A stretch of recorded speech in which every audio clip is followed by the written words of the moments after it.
বাংলাদেশের সব নাগরিকের নিরাপত্তা নিশ্চিতে অন্তর্বর্তীকালীন সরকারের নেওয়া অব্যাহত পদক্ষেপগুলোকে স্বাগত জানিয়েছে যুক্তরাষ্ট্র।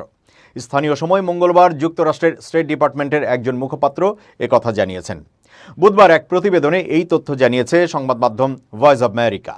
বাংলাদেশের সংখ্যালঘুদের নিরাপত্তা দেওয়ার ক্ষেত্রে অন্তর্বর্তী সরকারের কথিত নিষ্ক্রিয়তার অভিযোগের ব্যাপারটি যুক্তরাষ্ট্র কিভাবে দেখছে, ভয়েস অব আমেরিকা বাংলার করা এই প্রশ্নের জবাবে মার্কিন স্টেট ডিপার্টমেন্ট থেকে পাঠানো এক ইমেইলে সরকারের নেওয়া অব্যাহত পদক্ষেপগুলোকে স্বাগত জানানোর কথা বলা হয়। মার্কিন পররাষ্ট্র দপ্তরের ওই মুখপাত্র জানান, আমরা সংখ্যালঘু সম্প্রদায়ের সদস্যদের উপর সহিংসতা ও তাদের প্রতি অসহিষ্ণুতার যে কোনো ঘটনার নিন্দা জানাই এবং বাংলাদেশের সব নাগরিকদের নিরাপত্তা নিশ্চিত করার জন্য অন্তর্বর্তীকালীন সরকারের নেওয়া অব্যাহত পদক্ষেপগুলোকে স্বাগত জানাচ্ছি। বাংলাদেশে সংখ্যালঘু সম্প্রদায়ের উপর কথিত নিপীড়নের যে ঘটনাগুলো ঘটছে সে বিষয়ে যুক্তরাষ্ট্রের অবস্থানের ব্যাপারে জানতে চাইলে স্টেট ডিপার্টমেন্ট থেকে জানানো হয়, যুক্তরাষ্ট্র ধর্ম বা বিশ্বাসের স্বাধীনতা এবং মত প্রকাশের স্বাধীনতা, শান্তিপূর্ণ সমাবেশ ও সংগঠন করার মৌলিক স্বাধীনতা হিসেবে সমর্থন করে।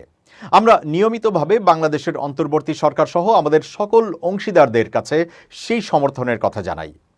বাংলাদেশ ও ভারতের মধ্যে ক্রমবর্ধমান উত্তেজনা তৈরি হওয়ার আলোকে আঞ্চলিক নিরাপত্তা নিশ্চিতে যুক্তরাষ্ট্র কী ধরনের পদক্ষেপ নেওয়ার পরিকল্পনা করছে বলে প্রশ্ন করা হলে স্টেট ডিপার্টমেন্টের ওই মুখপাত্র জানান, আমরা বাংলাদেশ ও ভারত উভয়ের সাথেই আমাদের সম্পর্ককে গভীরভাবে মূল্য দিই।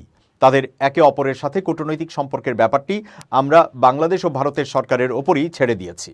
চিন্ময় দাসকে গ্রেপ্তারের পর ভারত সরকার বাংলাদেশের হিন্দু সহ সকল সংখ্যালঘুদের নিরাপত্তা নিশ্চিত এবং স্বাধীনভাবে মত প্রকাশের স্বাধীনতা নিশ্চিতের আহ্বান জানিয়েছিলেন।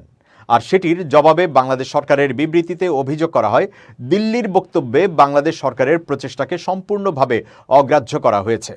বাংলাদেশের সংখ্যালঘুদের উপর সহিংসতা সংক্রান্ত ভারতীয় গণমাধ্যমের প্রতিবেদন অতিরঞ্জিত বলে জানিয়েছে বাংলাদেশ সরকার।